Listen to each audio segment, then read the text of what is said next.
for Coach Fran. What were your impressions of your first scrimmage over the weekend? Oh, it was cool. We got a lot done. Able to establish the run game a lot, and then take some shots down the field. Different things that was done from a defensive standpoint. The guys are really they bought into the defense because we ran it now. It's year 2 of it. Guys understand and everybody get to know it, so it's pretty cool to see those guys start kind of come together. Right? Do you even make it better that guys left out healthy that noticed any wearing jerseys today? Nah, it was a few. Probably wasn't nothing new. I don't know. Like, guys got little nicks and knacks, but we're a tough football team, so they understand you got to play through that. It's a difference between being injured and hurt, so they're doing a good job. You guys have a new general manager, Tommy Caparella. Just what does he kind of bring to the table, and why do you trust him in that role? I knew him for a long time. We've just always talked about working together. He's done an amazing job with all the stuff that he's done. He's like family to me, really, right? So just trust him, you know. And I know that he and I know he'll have my back. Right? And then you want to be around people that you know going to have your back and that sees things the way you see it. So he's good, and he'll tell me the truth, right? When something isn't right, I trust that he'll tell me when I'm right or when I'm wrong, and he does a good job. He has a lot of experience of building a program. He was able to do that before when he was a head coach at a high school. He was coaching early on. I was coaching early on at ODU, and different things of that nature. And he's a smart guy, right? He's a smart Italian guy. I like Italian, you know what I'm saying? You know, he understands business. He's my guy. And then obviously Nate McNeal was previously in that role. Just what are you kind of losing in him? I don't think we lose anything except the brother. I think he's a great guy to work with. He's an amazing dude. He's a God-fearing man. And I'm just so happy for him, right? You know, there wasn't an issue of like Nate said, I wanted to go, I don't like to be here. I always go through our future goals, 6-month and year goal, and Nate's 6-month and year goal didn't match up with what he wanted with him being here. I thought it would match up more with him being where he is. And I told him I love him, I wish him the best, and I wish the best for Illinois. I hope they do a good job. They have a great head coach, last name is Brett Young. But I think that Nate's in a good place. I think he's up there with Coach Dad, who I used to work with. So, I mean, he's back home, right? He's from there. He's from Chicago. Shout out to my boy from Chi-Town. So I'm happy for him. From the first spring scrimmage, what impressed you from the quarterbacks? Who impressed you? They all impressed me. They all did good. I'm not going to really say anything else until I'm ready to say exactly, but I think they all did good. So they all did a really good job. I was happy with their leadership. I was happy with the way that they controlled the team when they was in, right? And everyone followed them. And I think they're all growing, right? Everybody's getting better. I'm just happy with where we are right now when it comes to that. I think we're in the right direction. And we'll have a quarterback real soon. Fran, you guys are going to have 2 weeks of practice before the spring game. What maybe did you look at in the scrimmage that you guys want to change moving forward or work on? Just keep having fun. I think we got to play together more. Trust that everybody going to do the job. I think everyone's new. We're really, really talented, right? But we're young. But we're super talented. So it's trusting in your technique, trusting in your, fall back on your training. Because a lot of times guys get tired. And when you get tired, you just fall back on what? My training. Because that's what I put myself in training for, to go to war. So they have to fall back on that. And not think, I gotta go make a play, right? Let me go make a play. I'll just fall back on your training, trust that the guy next to you will do his job, and the guy on the opposite side will do his job, and you do yours, and we'll be fine. I know you're going to go on with business as usual, but obviously the news of the weekend was the oversight committee not going to recommend the NCAA give you the waiver for the spring scrimmage. What was your first reaction when you saw that? Dang. That was my first reaction. Damn, they really not gonna let us do it? And, I'm funny, so there's a lot of other things I would say, you know what I'm saying? We should have, what we should have did? I'm really excited, though, so I'm going to say this. I'm happy that Coach Prime and myself were able to do that, and Coach Prime come up with an amazing idea, and us being able to do it, because now everyone will get an opportunity of, hopefully this will happen in the near future, right? Be able to do it, but I do believe we should have just told Coach Belichick and Bill O'Brien to come up with it, and then they would have let them do it.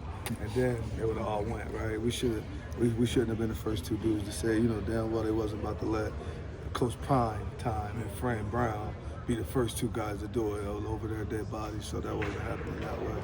I'm just messing with you, NCAA. Don't get all mad and call out my AD and try to find me. I'm literally joking. But I think that they were headed in the right direction, right? And they had all the right reasons. It wouldn't have gave everybody the same opportunity, right? It would have been a little advantage and it wasn't about us being able to practice, because us practicing together would have only limited the amount of people on the field. It would have been 11 on the field now instead of, well, we goes 2 spots, so it's 44. So now instead of that, it would have been 11 going at a time, right? The financial literacy stuff that me and Coach Fran was talking about being able to do would have been something that these kids would have been take with them for a long time. And then we was gonna have it set up where our study hall was gonna be together. Guys was gonna be in there doing work and things of that nature. So we were trying to build like a full family, more so than just, hey, the spring game was gonna do that. That would have been a cool event at the spring game, but it was more so about this spring ball thing. Everyone's trying to like fade away from it. They don't want everyone to see it. So we're trying to bring some light to it to say like, hey, this is a huge event, right? This would have been a huge fight like going on. You'd have been able to see us play them on April the 18th, the day before Easter in Colorado. Like, that thing would have sold out, right? So now you could have been able to look forward to that. You could get Oklahoma and Oklahoma State, like those dudes aren't all in the same conference. Well, I don't really know the conference, but you can get all them now and start playing each other and doing different things like that.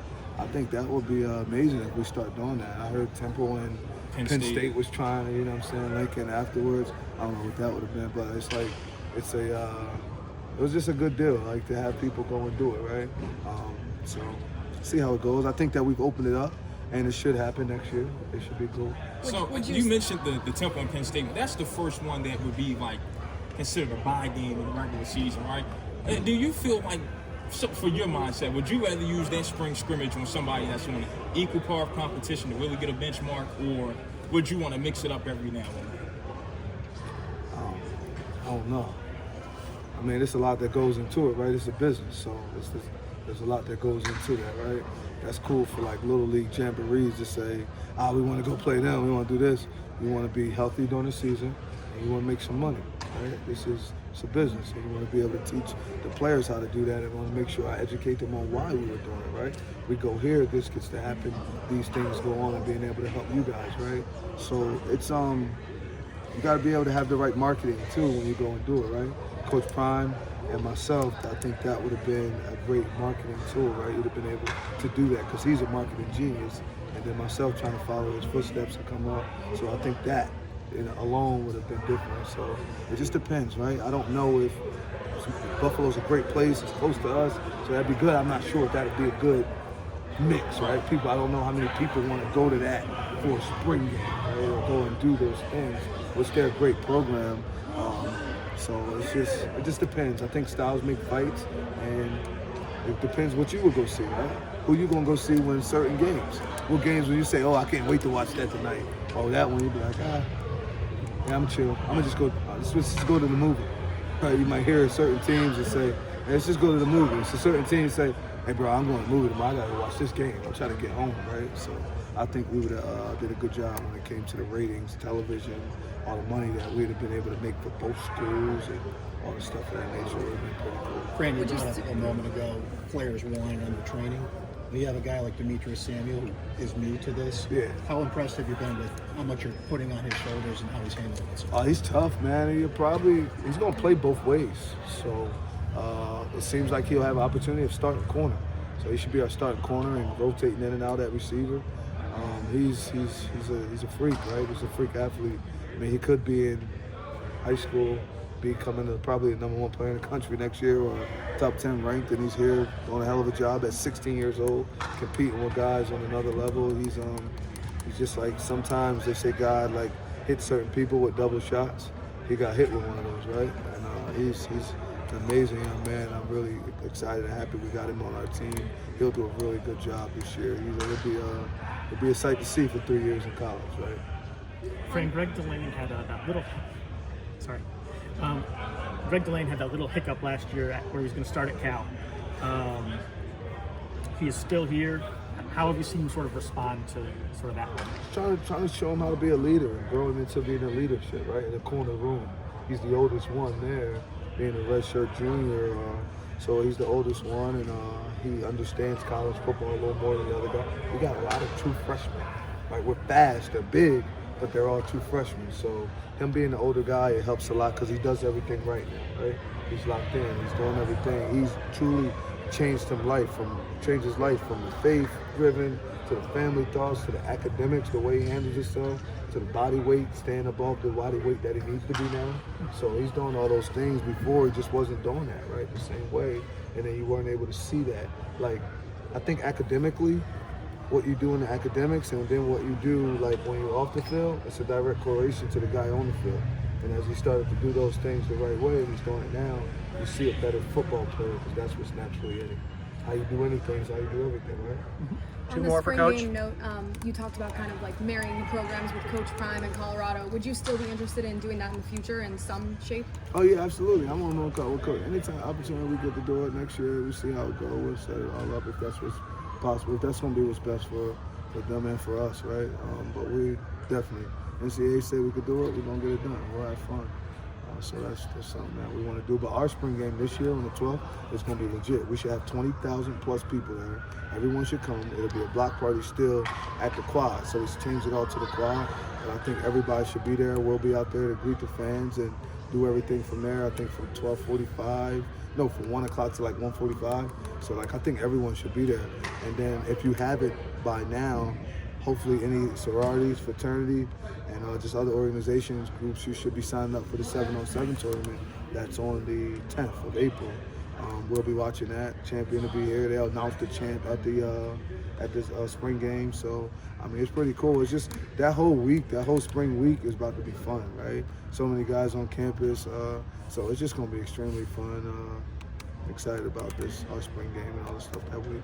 You mentioned Belichick and O'Brien. I saw today Stanford's got Frank Reich coming in for 1 year. What's it like for you as a young coach that's still like getting his feet under him and learning from everybody, being a league that's now got, 3 former NFL coaches and leading programs right now? So I just be watching it here, like listening to them, try to get as much like knowledge as I can as they're like giving stuff out and when they talk, and I just try to listen to all the things they say. Been following them for a long time, like Bill Belichick. I mean, you know what I'm saying? Bill O'Brien, so like all those dudes, I didn't know that till now. You just say that about Frank. That's really good. Just to be able to have all those guys in our league to go along with the guys that are already here, right? With Coach Dabo Sweeney, right? And my guy Cristobal that's at, not my guy, but Cristobal that's at Miami. It's just a bunch of coaches in our conference that I think are really good. So getting a chance, Narduzzi's a good coach. NC State coach is a good coach. So all those guys, the guy that's at Cal now, I think he's a good coach. So it's a lot of guys in this conference that I get a chance to learn to by me being one of the guys that don't have as much experience as them, right? Coach Norvell at Florida State. So I'm kind of the guy that's just trying to see all the stuff they do, and hopefully I could be as good as they are, have my name mentioned when people are mentioning their names at some point. You got any thoughts on the tush push? The tush push? Yeah, what would you do? Would you outlaw it or would you keep it? It's outlawed in the NFL, right? No, They're we're talking voting on about it. What would you do? Shit, I'm gonna do it here. I seen today there was 94%. The Eagles were. What? Why would you do that? That's cheating. They gotta let them keep doing that. Like, yeah, I'm hoping that they don't. As long as it's in the NFL, it's supposed to be outlawed, right? But not in college yet, right? We're putting that in. Right, so you need to try to put that. I mean, it works. It was 94%. And the other year I looked at it, I think there was like 96 for 108 or something like that when they did it. It was on another level. I just seen it across the ESPN this morning. Thought that was a really good job of them being able to do that. So, I mean, I like the Eagles, and they knew that was like the way that we're gonna win. They still can't stop. Jalen Hurts on another level, right? We still got Saquon Barkley, Brown. We got all the receivers we got. Our defense is legit. All the players from Georgia still there doing it. So, I mean, it don't matter. We're just going to put something else in and make them outlaw that. Right? Pretty soon they're going to outlaw giving Saquon Barkley the ball more than 20 times, right? Can't give him the ball more than 20 times a game. But, I mean, it's cool. Like, whatever they do, like NCAA make rules, NFL make the rules, I just want to follow them. And I'm just so thankful to be a part of, huge business, right? This is $1 billion industry that God has given me the opportunity to help run one of the better programs in the country, and I'm very thankful for that. Thanks, Coach. Thank you.